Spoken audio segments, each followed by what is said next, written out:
90.4 FM पर अब आप सुनेंगे समाचार पत्रों की सुर्खियां आरजे अनिल के साथ।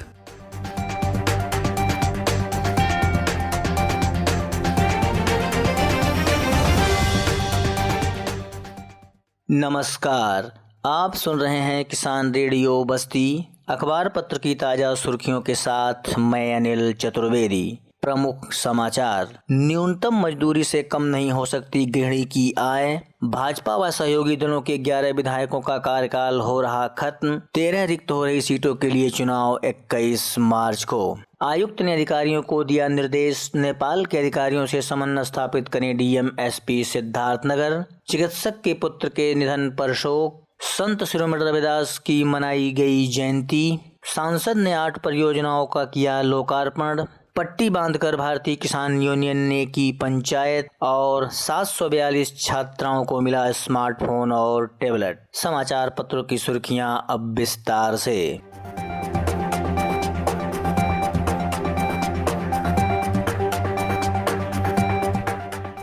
नई दिल्ली। सुप्रीम कोर्ट ने महत्वपूर्ण फैसले में गृहिणी होम मेकर द्वारा परिवार के लिए किए गए योगदान को अमूल्य और उच्च कोटि का बताया। साथ ही कहा कि उनकी अनुमानित आय दैनिक मजदूरों के लिए अधिसूचित न्यूनतम वेतन से कम नहीं हो सकती। शीर्ष अदालत ने सड़क हादसे में एक गृहिणी की मौत के मामले में मुआवजा तय करते हुए यह टिप्पणी की। जस्टिस सूर्यकांत और केवी विश्वनाथन की पीठ ने अपने फैसले में कहा कि गृहिणी द्वारा किए गए योगदान का मौद्रिक संदर्भ में आकलन करना मुश्किल है। पीठ ने कहा है कि यह कहने की जरूरत नहीं है कि एक गृहिणी की भूमिका उतनी ही महत्वपूर्ण है जितनी परिवार के सदस्यों की, जिसकी आय परिवार के लिए आजीविका के स्रोत के रूप में मूर्त है। शीर्ष अदालत ने कहा कि गृहिणी द्वारा किए जाने वाले कार्यों को यदि एक एक करके गिना जाए तो इसमें कोई संदेह नहीं रह जाएगा कि उनका योगदान उच्च कोटि का एवं अमूल्य है। लखनऊ। उत्तर प्रदेश विधान परिषद की आगामी 5 मई को रिक्त हो रही 13 सीटों का चुनाव कार्यक्रम घोषित कर दिया गया है। प्रदेश के मुख्य निर्वाचन अधिकारी नवदीप प्रणवा ने शुक्रवार को यह चुनाव कार्यक्रम घोषित किया। उन्होंने बताया कि इन रिक्त सीटों पर चुनाव के लिए आगामी 21 मार्च को मतदान करवाया जाएगा। मुख्य निर्वाचन अधिकारी ने बताया कि निर्धारित कार्यक्रम के तहत प्रत्याशियों के नामांकन दाखिल करने की अधिसूचना 4 मार्च को जारी की जाएगी। नामांकन दाखिल करने की अंतिम तिथि 11 मार्च तय की गई है। 12 मार्च को नामांकन पत्रों की जांच की जाएगी तथा नामांकन वापसी की अंतिम तिथि 14 मार्च होगी। 21 मार्च को पूर्वाह्न 9 बजे से अपराह्न 4 बजे तक मतदान होगा तथा उसी दिन ही शाम 5 बजे से मतगणना होगी। 23 मार्च से पहले निर्वाचन संपन्न करा लिया जाएगा। बस्ती आयुक्त अखिलेश सिंह ने बस्ती शहर के यातायात व्यवस्था को सुधारने का निर्देश पुलिसियों प्रशासनिक अधिकारियों को दिया है। वे आयुक्त सभागार में कानून व्यवस्था कर खरीदारी और राजस्व की बैठक को संबोधित कर रहे थे। उन्होंने कहा कि मुख्य बाजार में लोगों को आने जाने के लिए सुविधाजनक रास्ता मिले, इसके लिए अतिक्रमण हटे और पार्किंग व्यवस्था सुनिश्चित हो। आयुक्त ने अतिक्रमण हटाने को लेकर संबंधित अधिकारियों और व्यापारी संगठनों से विचार विमर्श करने को कहा है। डीएम इंदिरा वामसी ने बैठक में कहा है कि बड़े बन से कंपनी बाग तक निर्माणाधीन सड़क मालवी रोड खराब होने के कारण रोडवेज से कलेक्ट्रेट वाया गांधीनगर मार्ग पर काफी जाम लगता है। कानून व्यवस्था पर चर्चा करते हुए आईजीआर के भारद्वाज ने आगामी चुनाव को देखते हुए सिद्धार्थनगर डीएम और एसपी को नेपाल बॉर्डर पर आवागमन रेगुलेट करने के लिए नेपाल के अधिकारियों से समन्वय स्थापित करने का निर्देश दिया है। अभियोजन अधिकारियों को निर्देशित किया है कि टॉप 10 अपराधियों पर चार्जशीट दायर करे ताकि उन्हें पकड़कर जेल भेजा जा सके। बस्ती शहर के प्रतिष्ठित चिकित्सक एवं आईएमए बस्ती के वरिष्ठ सदस्य डॉक्टर आरएन चौधरी के 45 वर्षीय पुत्र डॉक्टर सावंत के निधन पर आईएमए जिला इकाई ने शोक सभा आयोजित की। 2 मिनट का मौन रखकर श्रद्धांजलि अर्पित की गई। शोक सभा की अध्यक्षता आईएमए अध्यक्ष डॉक्टर नील श्रीवास्तव ने की। शोक सभा में doctor Naveen Kumar, doctor Naveen Chaudhary, doctor Rangni Dwivedi, doctor PK Srivastava, doctor Ashwini Singh, doctor P Singh सहित अन्य चिकित्सक मौजूद रहे। गणेशपुर गौर विकास क्षेत्र के हरदी बाबू स्थित दलित बस्ती में संत शिरोमणि रविदास की जयंती हर्षोल्लास से मनाई गई। रामचरित्र के आवास पर आयोजित इस कार्यक्रम में काफी संख्या में लोगों ने हिस्सा लिया। इस मौके पर विधि विधान से पूजा अर्चना की गई। भानपुर सांसद हरीश द्विवेदी ने शुक्रवार को रामनगर ब्लॉक में कुल 8 परियोजनाओं के 406 कार्यों का लोकार्पण व शिलान्यास किया। उन्होंने दिव्यांग शौचालय के 111, आरसी के 54, उप स्वास्थ्य केंद्र के 13, आंगनबाड़ी कायाकल्प के 13, मत्स्य पालन केला खेती 81, नया आंगनबाड़ी केंद्र 3, स्कूल कायाकल्प 19 व 111 आंगनबाड़ी 4 दीवारी के शिलालेखों को प्रतीकात्मक रूप में ब्लॉक परिसर से शिलान्यास किया। इससे पूर्व सांसद ने केंद्र व प्रदेश सरकार की ओर से संचालित की जा रही विभिन्न योजनाओं के बारे में जानकारी दी। प्रमुख यशकांत सिंह ने भी क्षेत्र पंचायत सदस्यों व ग्राम प्रधानों द्वारा कराए जा रहे कार्यों के बारे में अवगत कराया।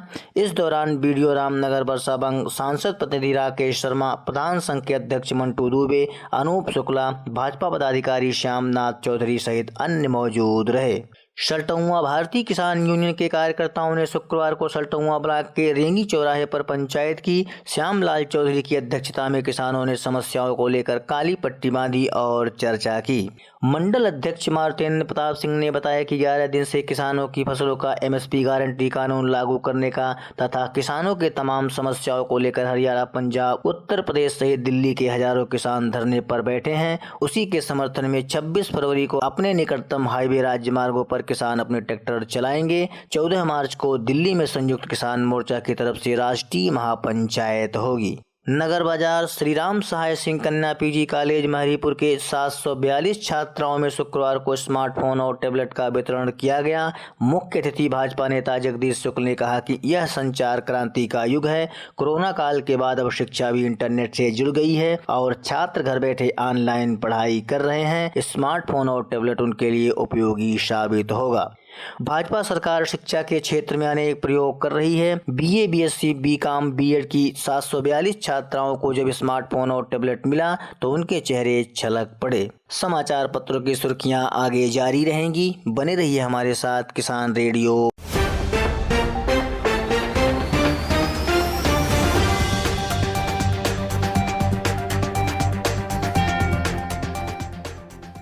समाचार पत्रों की सुर्खियों में एक बार पुनः आप सभी का स्वागत है। असलहे के बल पर टेलर से डीजल लूटा। पुरानी बस्ती थाना क्षेत्र में गोरखपुर लखनऊ मार्ग पर स्थित हड़िया पार्किंग में शुक्रवार को सुबह असलहे के बल पर आधा दर्जन बदमाशों ने डीजल चोरी की घटना को अंजाम दिया। घटना के दौरान बदमाशों ने शोर न मचाने की हिदायत देते हुए चाय दुकानदार व मजदूरों को असलहा दिखाकर मोरंग लदे टेलर से डीजल लूटकर लखनऊ की तरफ चंपत हो गए। आरोप है कि सूचना पर पहुंची डायल 112 व हड़िया चौकी के सिपाहियों ने उल्टे टेलर चालक को धमकाने लगे। बाद में पुलिस बड़े बन स्थित टोल प्लाजा पहुंची। सीसीटीवी कैमरे में दोनों गाड़ियां सुबह 6:02 पर टोल प्लाजा क्रॉस करती दिखी। इस संबंध में पीड़ित ने पुरानी बस्ती थाने को तहरीर दी है। इंटर व हाई स्कूल के 255 छात्रों ने छोड़ी परीक्षा। बस्ती यूपी बोर्ड परीक्षा के दूसरे दिन दोनों पालियों में हाई स्कूल व इंटरमीडिएट के 255 छात्र छात्राओं ने परीक्षा छोड़ दी। पहली पाली में 101 परीक्षा केंद्रों पर इंटर नागरिक शास्त्र की परीक्षा व हाई स्कूल की अरबी फारसी पाली विषय की परीक्षा संपन्न हुई। वहीं दूसरी पाली में कुल 26 परीक्षा केंद्रों पर इंटरमीडिएट व्यावसायिक वर्ग की कृषि, शस्य विज्ञान और हाई स्कूल के विद्यार्थियों ने संगीत गायन की परीक्षाएं दी। परीक्षा के दौरान मंडलीय व जनपदीय उड़ा का दस्ता सक्रिय रहा। DIOS जगदीश प्रसाद शुक्ल ने बताया कि परीक्षा के दूसरे दिन भी किसी सेंटर से किसी तरह की कोई शिकायत नहीं मिली और परीक्षा सकुशल संपन्न करा ली गई। दहेज के लिए बहुओं का उत्पीड़न केस दर्ज। बस्ती दहेज को लेकर 2 बहुओं के उत्पीड़न की घटना सामने आई है। पुलिस ने बिलाड़े हर्रैया निवासिनी विजय लक्ष्मी की तहरीर पर पति दीपक, देवर संजय प्रथम व ननद सोनल के खिलाफ महिला थाने में तहरीर देकर केस दर्ज कराया है। वहीं गोरखपुर जिले की उरवा थाना अंतर्गत किशनपुर वार्ड नंबर 2 निवासिनी सुमन ने अपने पति संजीव, जेठ कार्तिक, जेठानी पद्मिनी, ननद अनुराधा व सास जानकी के खिलाफ केस दर्ज कराया है। नगर पालिका को 30 लाख रुपए भुगतान का आदेश। बस्ती सिविल जज सीनियर डिवीजन अमित मिश्रा की अदालत ने नगर पालिका परिषद बस्ती को 30 लाख रुपए बकाया धनराशि के मामले में भुगतान का आदेश दिया है। नगर पालिका को निर्णय की तिथि से 2 माह के अंदर 6% वार्षिक ब्याज के साथ वादी को अदा करना होगा। धनराशि अदा नहीं करने पर अदालत इसे वसूल कराएगी। 228 लाभार्थियों से होगी रिकवरी। नगर पंचायत बभनान में पीएम शहरी आवासीय योजना का धन पाने के बाद भी लाभार्थी आवास के निर्माण में रुचि नहीं ले रहे हैं। विभाग ने अब लाभार्थियों से धन वापसी लेने की तैयारी कर ली है। वहीं कुछ लोगों को अपात्र घोषित करते हुए उनसे धन की रिकवरी के लिए नगर पंचायत कार्यालय पर नोटिस भी चस्पा कर दिया है।